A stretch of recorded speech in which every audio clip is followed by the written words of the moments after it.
Well, my name is Annette Haining, and on February 11th, 2015, my life changed drastically.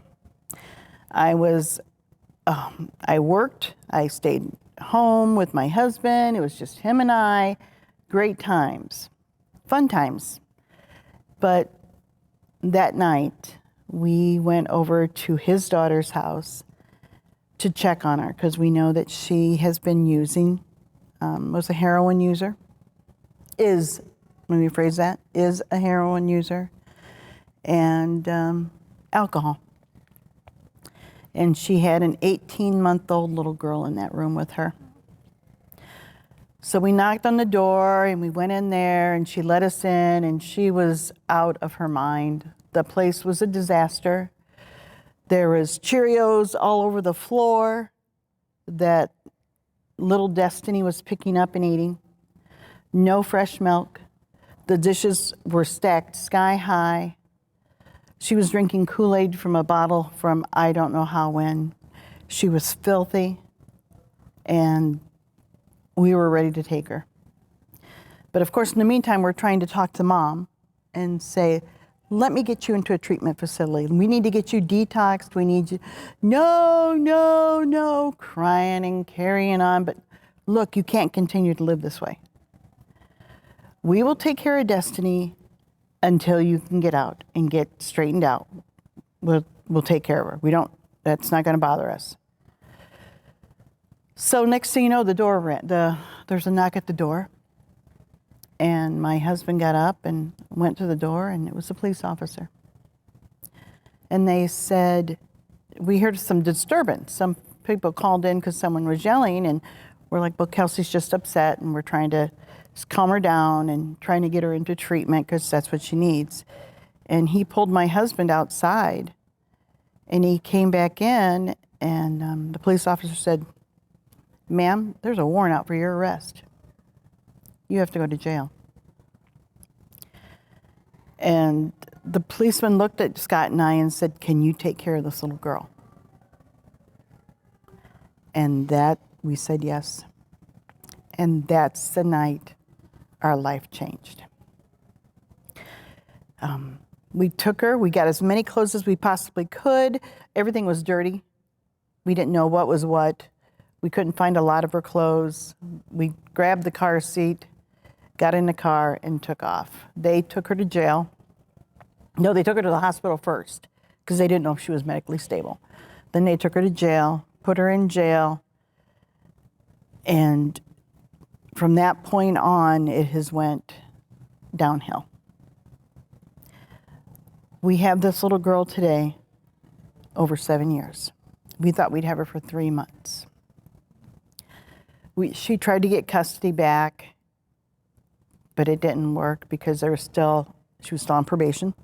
She still had outstanding bills and everything else to go on. But she had already lost her first daughter, who is 17 today, and lost it to heroin, doing drug deals in Gary with her husband at that time. So it's just been a rough ride because I didn't know at the time. My goal was just to take care of this little girl, whatever it cost. And it has cost me a lot. I get no help from the foster care system because we didn't go through that way. We didn't go that way. We went privately. So I had to pay for all my attorney costs for her. We get no child support from this mom. We take care of everything. Medical care we make too much money for Medicaid. We had to put her on our insurance. We pay all the deductibles, we pay all the co-pays. We take care of everything because we didn't want her to go into foster care. But yet when I tried to go to the court and say she needs drug tested, well, you'll have to pay for that out of your own pocket. So I love this girl dearly, and I don't want to ever give her away now because she's mine. But there's a lot of burden to raising a child that's not yours. And I have seen this little girl go through some trauma with this because she did get visitation and she gets to have her every other weekend. But some of those every other weekends are 3 to 4 months apart. So we don't see her. I mean, she doesn't come around. But her usage is heroin. And she also has a bipolar diagnosis along with that.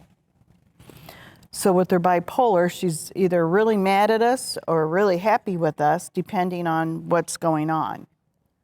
Last week, she was really mad at me because my little girl got to be the homecoming princess.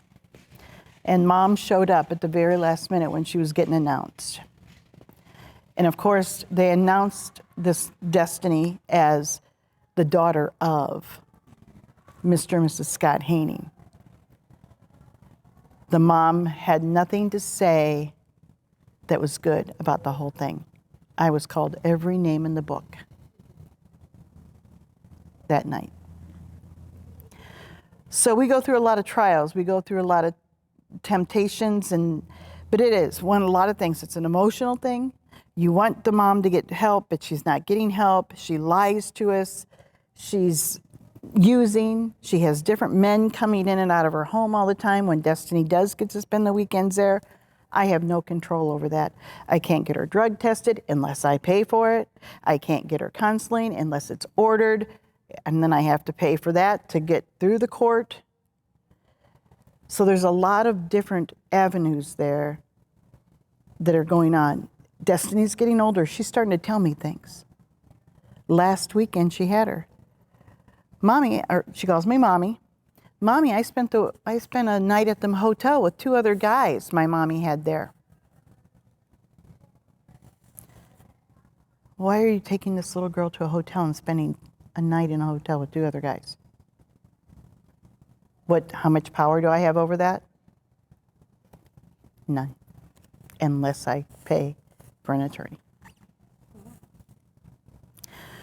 So that's my story about Destiny and our lives. Our lives are great. We love her.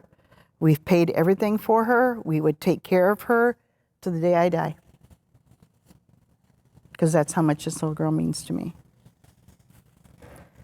But there is a lot of burdens and a lot of the usage that I see, and I really can't confront too much because it also has to affect Destiny.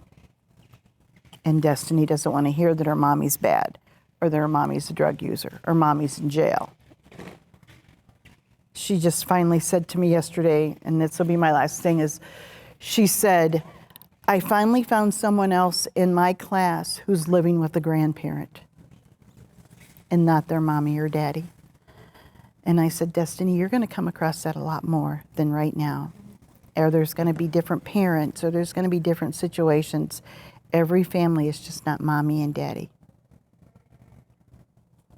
And she goes, well, I'm glad that you're my grandma and grandpa. So, yeah. That's my life, is raising an adorable 8-year-old girl.